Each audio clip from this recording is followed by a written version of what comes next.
On the dusty road to Galilee, the disciples trudge onward, their faces canvases of weariness and doubt. Whispers of the unbelievable Jesus' resurrection and the angel's proclamation mingle with the grit of the road, a seed of hope struggling to sprout in sorrowful hearts. The weight of loss threatens to smother the fragile flame of hope.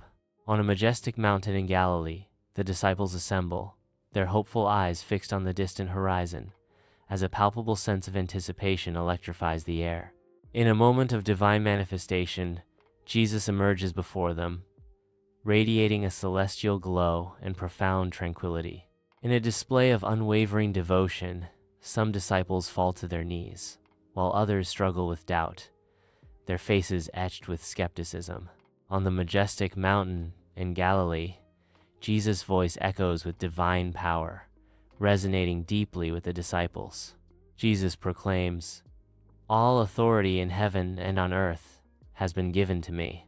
With unwavering conviction, Jesus continues, "Therefore go and make disciples of all nations."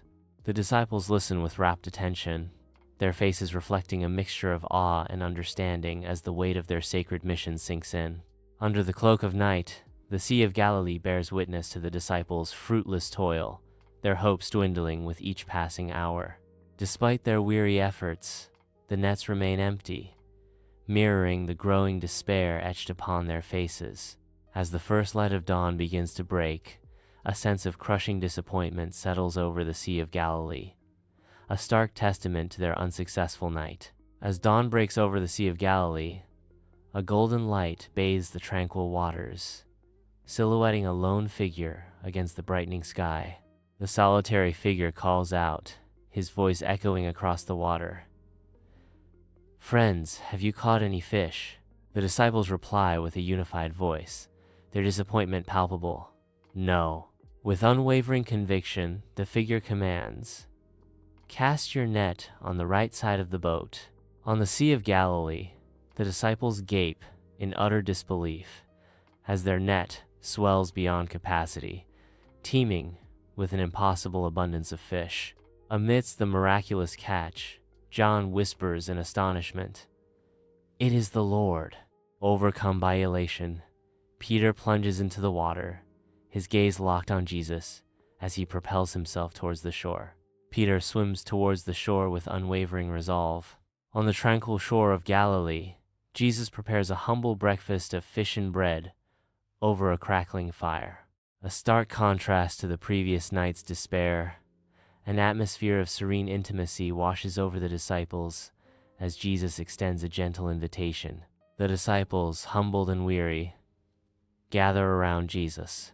On the tranquil shore of Galilee, Jesus turns his gaze toward Peter, whose heart is heavy with the weight of his betrayal. In a moment of profound inquiry, Jesus asks, "Do you love me?" Peter, wrestling with his past, finds himself unable to utter a response, his silence echoing his inner turmoil. With unwavering compassion, Jesus entrusts Peter with a sacred duty, whispering, "Feed my sheep."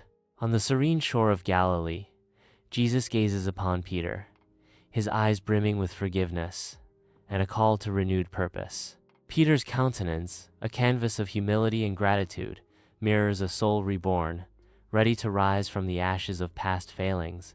With newfound resolve, Peter stares out at the vast Sea of Galilee, embracing his restored mission with unwavering faith. In the radiant Galilee countryside, a sense of renewed faith propels the disciples forward, ready to spread Jesus' teachings. With unwavering confidence, they embark on their sacred mission, assured of his eternal presence.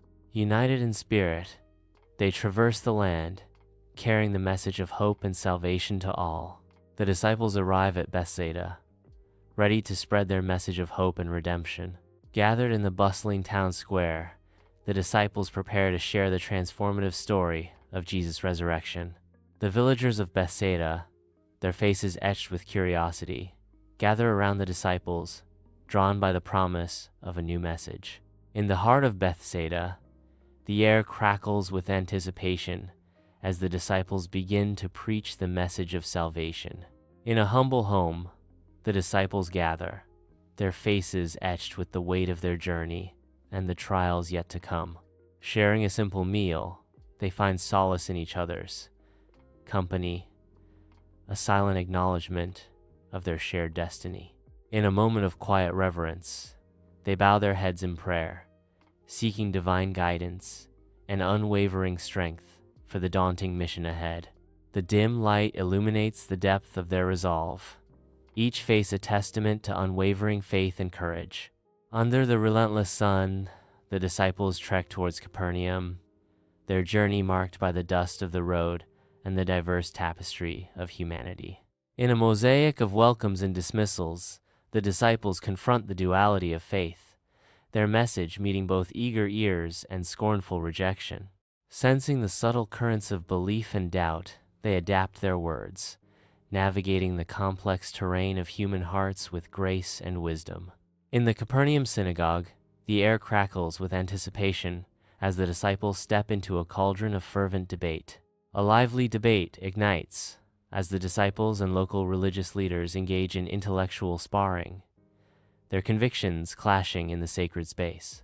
Drawing on their transformative experiences with Jesus, the disciples passionately defend their beliefs, their voices resonating with unwavering conviction. The disciples return to the Sea of Galilee, greeted by a crowd whose faces radiate eager anticipation. As the disciples share tales of miracles and wisdom, their words ignite hope and faith in the hearts of the listeners. Hope and faith blossom in the hearts of the listeners. On the tranquil expanse of the dark water, a small fishing boat dances gently, its wooden hull creaking softly in the night. Illuminated by the flickering lantern, Peter and his fellow disciples cast their nets into the inky depths, their faces reflecting a newfound resolve. Narrator's voice whispers that the disciples see their work as a metaphor for their mission, casting their nets to gather souls for Christ. The disciples unite in their shared purpose, casting their nets to gather souls for Christ.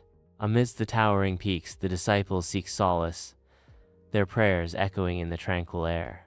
In serene meditation, they delve into Jesus' teachings, seeking divine guidance and enlightenment. Through their communion with God, they find strength, clarity, and a profound sense of inner peace. The disciples arrive at the village of Nain, their hearts heavy as they witness a funeral procession snaking through the narrow streets.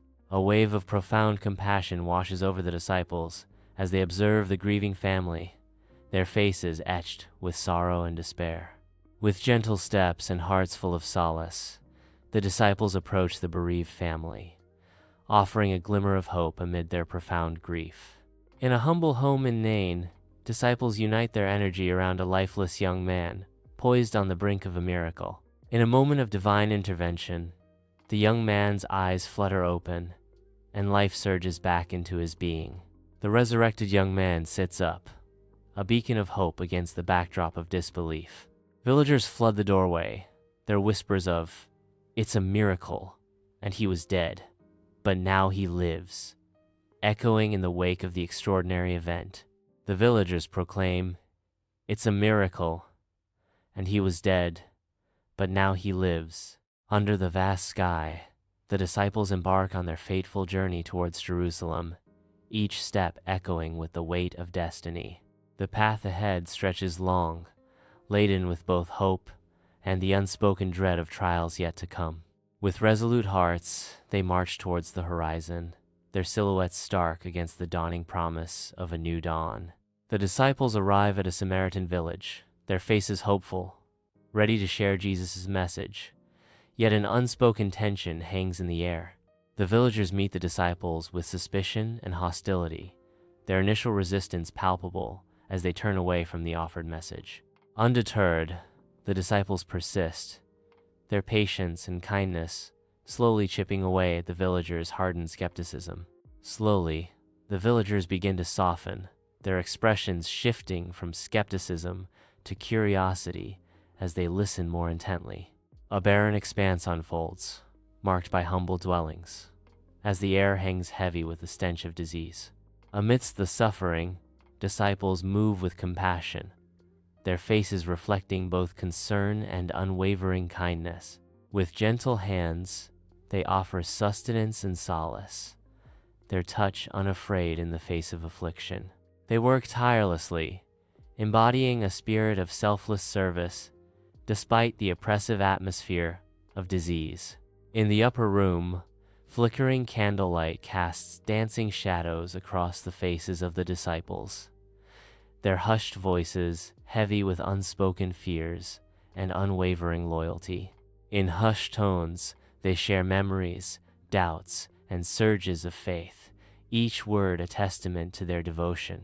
They reaffirm their commitment to Jesus, their eyes reflecting a shared purpose, and to each other, a silent vow etched in the lines of their faces. Under the watchful eyes of ancient olive trees, the disciples gather in the Garden of Gethsemane, their figures draped in a cloak of shadows and moonlight. Kneeling in solemn reverence, their bowed heads and murmured prayers fill the air with a palpable sense of anticipation as they seek solace and fortitude amidst the impending trials. In the hushed stillness of the night, a heavy anticipation hangs in the air, a silent acknowledgement of the trials that loom on the horizon. Under the relentless sun, two disciples journey with heavy hearts along the dusty road to Emmaus, their faces reflecting deep disappointment and confusion. A calming presence emerges beside them as a stranger appears, his words weaving through the scriptures, promising new perspectives and igniting an inner fire. Captivated by his every word, a profound realization dawns upon the disciples. The stranger is the resurrected Jesus. Overwhelmed with joy and renewed purpose, they sprint back towards Jerusalem, their despair replaced by a fervent desire to share the miraculous news.